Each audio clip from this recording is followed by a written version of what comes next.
Ini adalah sebuah kisah tentang seorang pria miskin yang menggadaikan hidupnya dan melakukan pesugihan kepada Buto Ijo demi untuk terlepas dari himpitan kemiskinan. Begini kisah selengkapnya. Giman duduk termenung di beranda rumahnya yang mulai reyot. Kayu-kayu penyangga terlihat rapuh dan cat di dinding sudah lama mengelupas. Dari kejauhan, ia bisa mendengar anak-anaknya bertengkar, memperebutkan sepotong tempe goreng terakhir di meja makan. Sari, istrinya, berusaha menengahi, tapi suara seraknya dipenuhi kelelahan. "Besok, Bapak bakal dapat duit. Kita bakal makan enak," gumam Giman pada dirinya sendiri. Meski ia tahu itu hanya angan-angan, utang menumpuk. Usaha warung kelontongnya bangkrut, motor bututnya hampir disita, dan rentenir mulai sering datang menagih dengan tatapan mengancam. Bahkan, tanah warisan dari almarhum orang tuanya yang seharusnya jadi jaminan masa depan sudah diincar orang-orang kaya desa untuk dibeli murah. Di tengah kebuntuannya, seorang teman lama, Parjo, datang berkunjung. Parjo dulunya juga orang miskin seperti Giman, tapi sekarang hidupnya berubah drastis. Rumahnya besar, istrinya pakai emas di leher dan tangan, dan tiap bulan gonta-ganti motor baru. "Man, aku ngerti kondisimu," kata Parjo, menyeruput kopinya pelan. "Aku juga dulu kayak kamu, tapi sekarang lihat aku, hidup enak, duit ngalir terus." Giman menelan ludah. "Dari mana, Jo? Kok tiba-tiba bisa kaya?" Parjo menatap sekeliling, memastikan tak ada yang menguping. Lalu ia berbisik, "Ada caranya, tapi nggak semua orang berani." Giman semakin penasaran. Ia mendekat, napasnya tertahan. "Caranya gimana?" Parjo menarik napas dalam, lalu menjelaskan tentang pesugihan Buto Ijo, tentang bagaimana orang-orang tertentu mendapatkan kekayaan instan dengan melakukan ritual di sebuah desa terpencil. "Tapi ada syaratnya, Man. Setiap tahun kamu harus kasih tumbal," ucapnya lirih. Giman mengernyit. "Tumbal? Maksudmu nyawa?" Parjo mengangguk. "Iya. Tapi awal-awal gampang, bisa saudara jauh. Yang penting masih ada hubungan darah. Yang penting kamu siap bayar harga." Giman terdiam. Di satu sisi hatinya bergetar takut. Tapi di sisi lain, bayangan uang, rumah mewah, dan kehidupan tanpa utang menggoda pikirannya. 2 malam kemudian, Giman pergi diam-diam. Ia hanya memberitahu Sari bahwa ia akan keluar kota mencari pekerjaan. Dengan membawa tanah warisan sebagai modal, ia menaiki bus menuju sebuah desa yang tak ada di peta. Perjalanan terasa panjang dan melelahkan. Jalanan yang dilaluinya semakin sempit dan dipenuhi kabut. Semakin jauh ia pergi, semakin sunyi suasananya. Setelah menempuh beberapa jam perjalanan dan berjalan kaki menyusuri jalan setapak, akhirnya ia sampai di sebuah rumah tua di pinggir hutan. Seorang lelaki tua dengan rambut putih panjang menyambutnya di depan pintu. Wajahnya penuh kerutan, tapi matanya tajam menusuk. "Kau datang untuk Buto Ijo?" tanya lelaki itu tanpa basa-basi. Giman mengangguk pelan. "Aku butuh uang. Aku siap melakukan apa saja." Lelaki tua itu menyeringai. "Kalau begitu, mari masuk.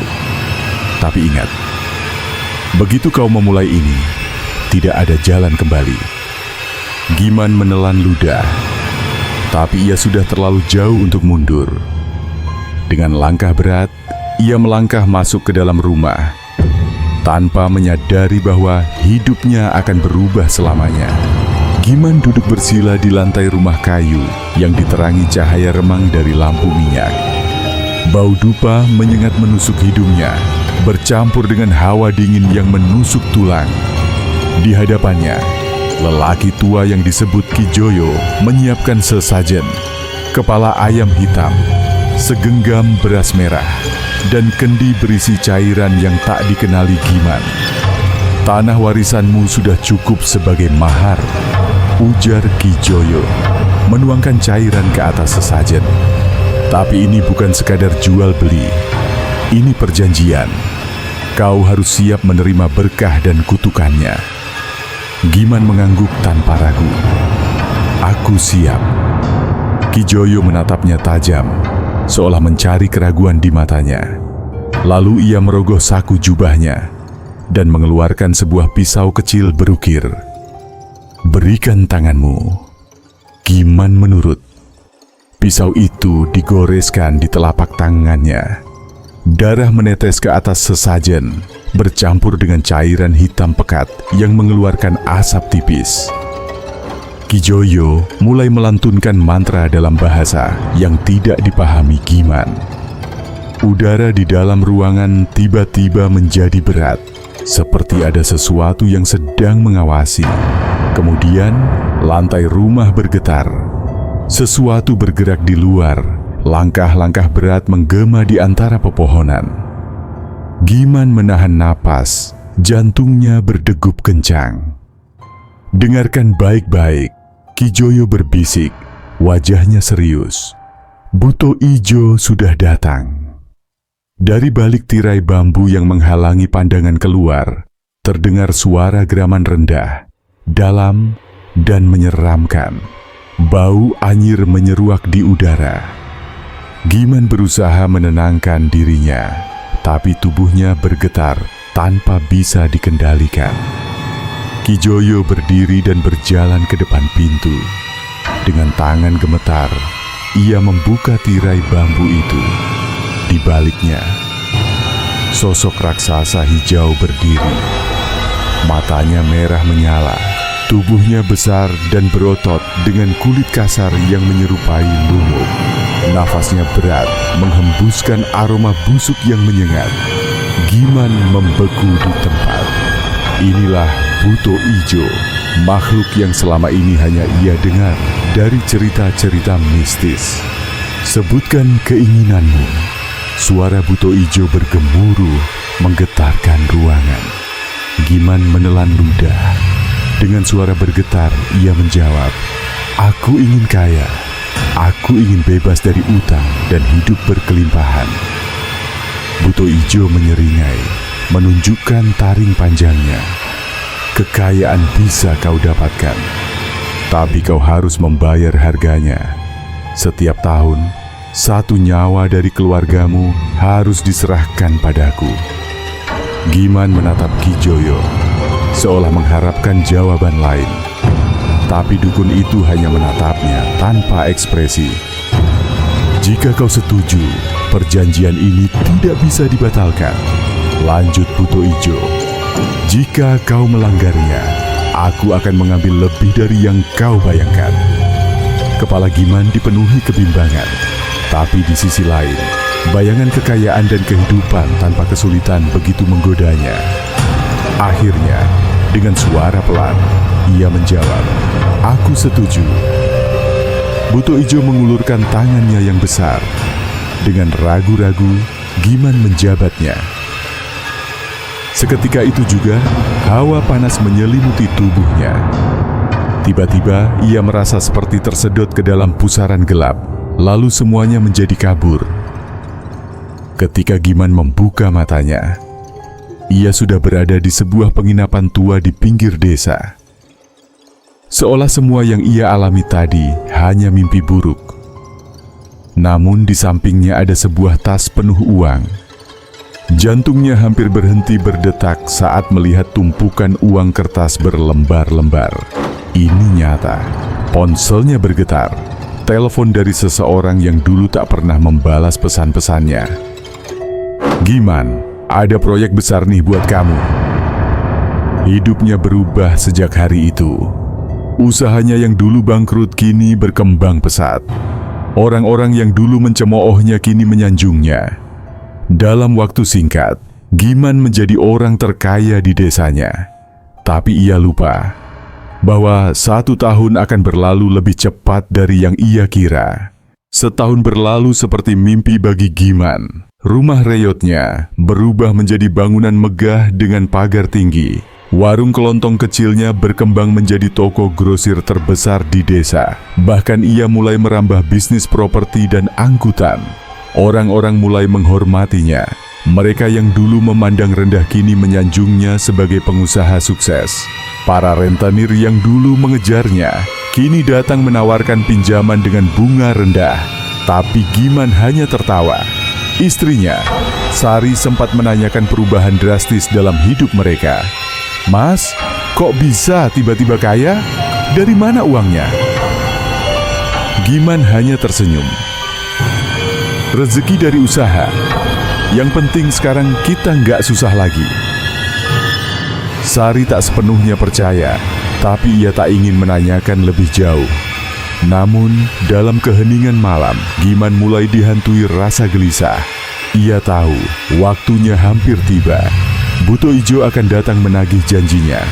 Beberapa minggu sebelum 1 tahun berlalu, anak sulungnya, Randy, mulai sering terbangun di malam hari dengan wajah pucat. "Ada raksasa hijau di luar jendela," bisiknya ketakutan. "Dia lihat ke arah kita, Pak." Giman terhenyak. "Raksasa hijau?" Randy mengangguk, matanya penuh ketakutan. Dia senyum tapi matanya merah. "Besar banget, Pak." Malam berikutnya, Sari juga mengalami hal aneh. Saat terbangun untuk ke kamar mandi, ia mendengar suara geraman rendah dari halaman belakang. Ketika mengintip lewat jendela, ia melihat sesuatu bergerak di bayangan pohon. Sesuatu yang besar dan menyeramkan. Saat ia membangunkan Giman, sosok itu sudah menghilang.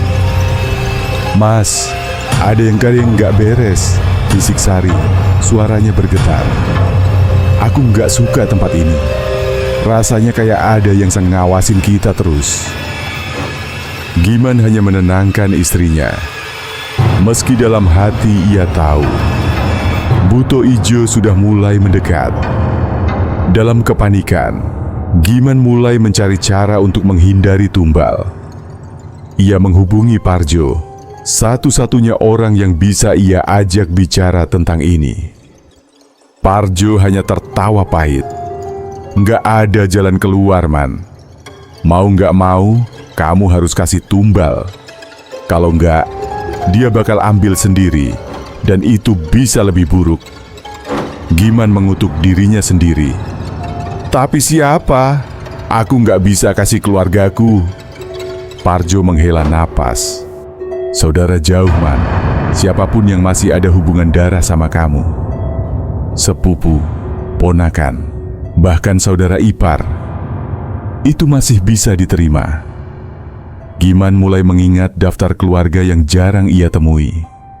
Ia akhirnya menemukan seseorang. Pamannya dari pihak ayah. Seorang lelaki tua yang tinggal sendirian di desa sebelah. Tanpa pikir panjang, Giman menyusun rencana.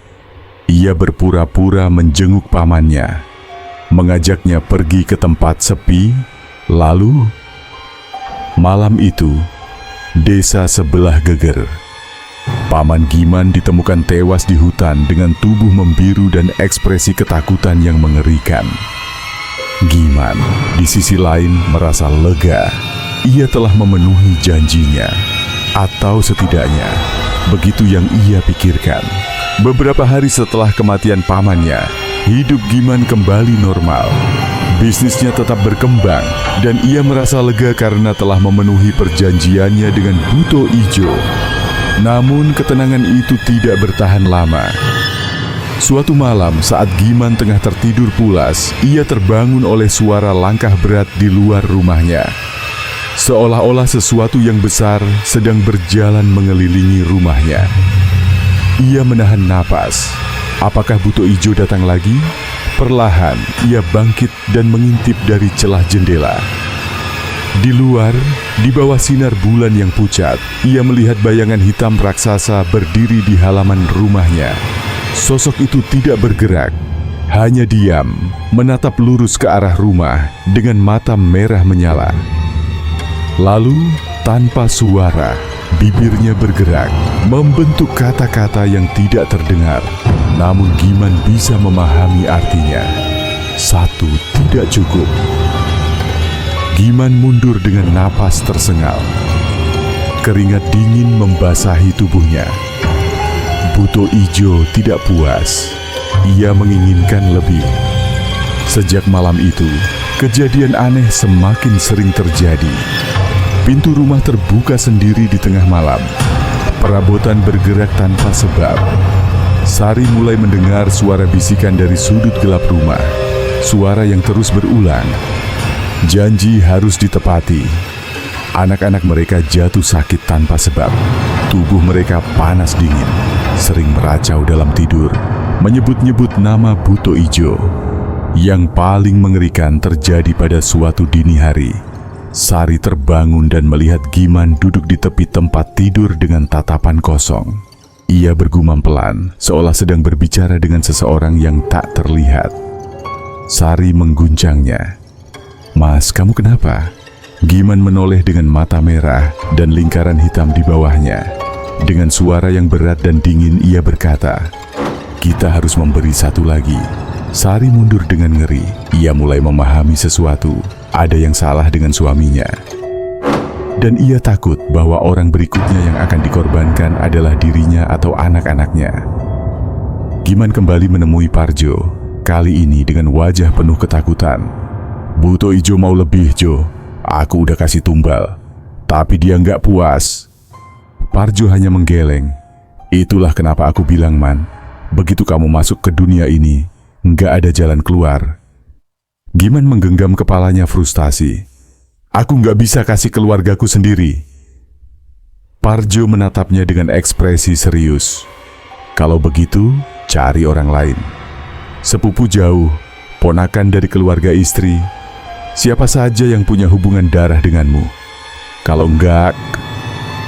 Parjo tidak melanjutkan kalimatnya. Tapi Giman paham. Jika ia tidak menyerahkan tumbal baru, Buto Ijo akan mengambil seseorang dengan caranya sendiri. Dengan hati penuh ketakutan, Giman mulai mencari korban berikutnya. Dan kali ini, pilihannya jatuh pada sepupunya yang tinggal di kota. Seorang pria yang sudah lama tidak berhubungan dengannya. Ia menyusun rencana, mengundang sepupunya ke rumah dengan alasan reuni keluarga. Namun, di malam yang telah direncanakan, sesuatu terjadi di luar kendali Giman. Bukan sepupunya yang menjadi korban, melainkan seseorang yang sama sekali tidak ia duga. Malam itu, Giman duduk di ruang tamu, menunggu dengan gelisah. Sepupunya, Seno, baru saja tiba dari kota. Ia datang dengan wajah cerah, tidak curiga sedikit pun bahwa malam ini bisa menjadi malam terakhirnya. "Udah lama banget kita nggak ketemu, Man," kata Seno sambil menepuk bahu Giman. "Dulu rumahmu kecil, sekarang gede banget. Bisnismu makin sukses ya?" Giman memaksakan senyum. "Iya, alhamdulillah. Rezeki ada aja." Di dapur, Sari menyiapkan teh dan camilan sambil curiga. Ia merasa ada yang tidak beres. Mata suaminya terlihat kosong, dingin. Sejak beberapa bulan terakhir, ia sering merasa Giman bukan lagi pria yang dulu ia kenal. Sari memerhatikan dengan seksama bagaimana Giman sesekali melirik jam di dinding, seperti menunggu sesuatu. Lalu, saat jarum jam menunjukkan pukul 12 malam, sesuatu terjadi. Tiba-tiba, terdengar suara angin kencang dari luar rumah. Pintu dan jendela bergetar, seolah ada badai yang mengguncang. Lampu berkedip-kedip sebelum padam sepenuhnya, meninggalkan ruangan dalam kegelapan total. Seno menoleh panik. "Apa ini, Man?" Giman terdiam, tubuhnya kaku. Ini waktunya. Kemudian, terdengar suara langkah berat mendekat. Langkah yang tidak berasal dari manusia. Sari menggenggam tangan anak-anaknya erat. "Mas, ada apa ini?" Suaranya bergetar. Sebelum Giman sempat menjawab, pintu rumah terlempar terbuka dengan keras. Sosok Buto Ijo berdiri di ambang pintu. Matanya merah menyala, tubuhnya besar dan penuh lumut, dengan mulut menganga yang memperlihatkan taring panjang. Nafasnya berat dan terdengar seperti geraman binatang buas. Giman gemetar, mencoba menarik Seno untuk maju ke depan, tapi sesuatu yang tak terduga terjadi. Buto Ijo tidak mengambil Seno. Ia malah menatap seseorang yang lain. Sari. Sari mundur ketakutan. "Mas, apa ini?" Buto Ijo menyeringai. "Aku bosan menunggu." Suaranya bergema di seluruh rumah. "Kali ini, biar aku yang memilih." Mata Giman membelalak. "Tunggu, aku sudah siapkan tumbal." Ia menunjuk Seno dengan putus asa. Tapi Buto Ijo hanya tertawa. "Aku yang menentukan, bukan kau." Dalam sekejap, angin berputar di dalam rumah. Sari dan anak-anaknya menjerit.